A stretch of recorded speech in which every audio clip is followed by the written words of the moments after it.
Hi friend, আমার কাছে একটা টরেটিএল চার্জার আসছে। তো এই চার্জারটার সমস্যা ছিল যে কাটা ওঠে না। এই যে কাটাটা, এটা নতুন কাটা লাগাইছে, তারপরেও কাটাটা ওঠে না, অল্প একটু ওঠে, শুধু 3-4 এমপিয়ার ওঠে, তারপরে আর কোনো কাটা ওঠে না। এটা যতই যে ঠেকে দিলেও কাটা আর ওঠে না। তারপর এই চার্জারটা আর এক মিস্ত্রি দেখছিল, উনি বলছে যে কাটাটা খারাপ আছে। তো আমার কাছে নিয়ে আসলো। নিয়ে আসার পর আমি দেখলাম যে এই যে জয়েন্ট এই দুইটা একদম পুড়ে গেছে। এই জয়েন্ট দুইটা ভালো করে করলাম, ম্যাক্সিমাম এইখানেই প্রবলেম হয়, এই দুইটা জন্যেই কাটা ওঠে না। কিন্তু এইটার কেসটা একটু আলাদা ছিল। এই দুইটা ঠিক করার পরেও কাটা ওঠে নাই।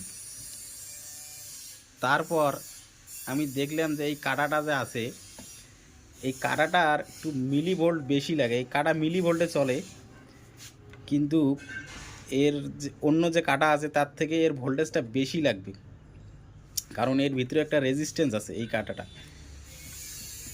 এই কোম্পানি যে কাটাটা তৈরি করছে এখানে একটা রেজিস্ট্যান্স দিছে এর ভিতরে।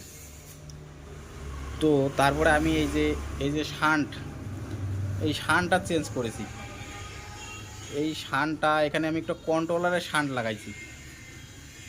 কন্ট্রোলারের শান্ট লাগার পরে আমার কাটাটা এখন ঠিক আছে, আর ভালো চার্জও হয় গাড়ি এখন।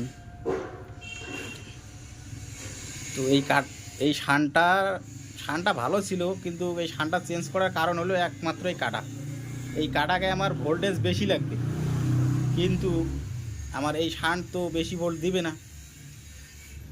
সেই জন্য আমি এই শানটাকে চেঞ্জ করছি। এইখানে একটা কন্ট্রোলারের শান লাগাইছি। কন্ট্রোলারে যে থাকে, এই যে আমাদের কন্ট্রোলার, ইরিশিয়া কন্ট্রোলার, এই কন্ট্রোলারের যে এই যে নেগেটিভের শান্ট থাকে, এই যে নেগেটিভের শান্ট, এইখান থেকে এই শান্ট একটা খুলে এইখানে লাগাইছি। তারপরে আমার একদম খুব ভালোভাবে চলছে, কাটা একদম সাকসেসফুলি ওঠে, কোনো অসুবিধে নেই, এখন সুন্দর চার্জ হয়। এটা আমি দেওয়ার পরে প্র্যাকটিক্যাল 2 দিন দেখার পরে তারপরে ভিডিওটা ছাড়তেছি। খুব সুন্দর চার্জ হইতেছে। আর একটা জিনিস, কারো যদি এই শানটা খারাপ হয়ে থাকে বা শান নেই, নতুন করে চার্জার তৈরি করছে, শান নেই, কিন্তু তারা এই যে কন্ট্রোলারের শান্ট যে আছে, এইখান থেকে যদি দুটো শান্ট একসাথে প্যারালালে লাগায়, তাহলে কিন্তু তার ওই শান্টের কাজটা করবে। আর অ্যাকচুয়ালি এই মিটারটায় একটু সমস্যা যে এই কোম্পানি এখানে একটা রেজিস্ট্যান্স লাগাইছে, সেই কারণে এর মিলি ভোল্টটা বেশি লাগে। সেই কারণে পুরনো শানটা দিয়ে তোমার কাটাটা অল্প একটু উঠছিল।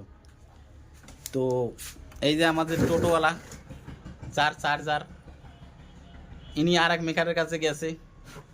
এনাকে কি বলছে মেকার, বলো। যে কোনো মেকার পাইবে না, আমার হিম্মত তুলি দিছে যে কাটা তুলতে পারবে না।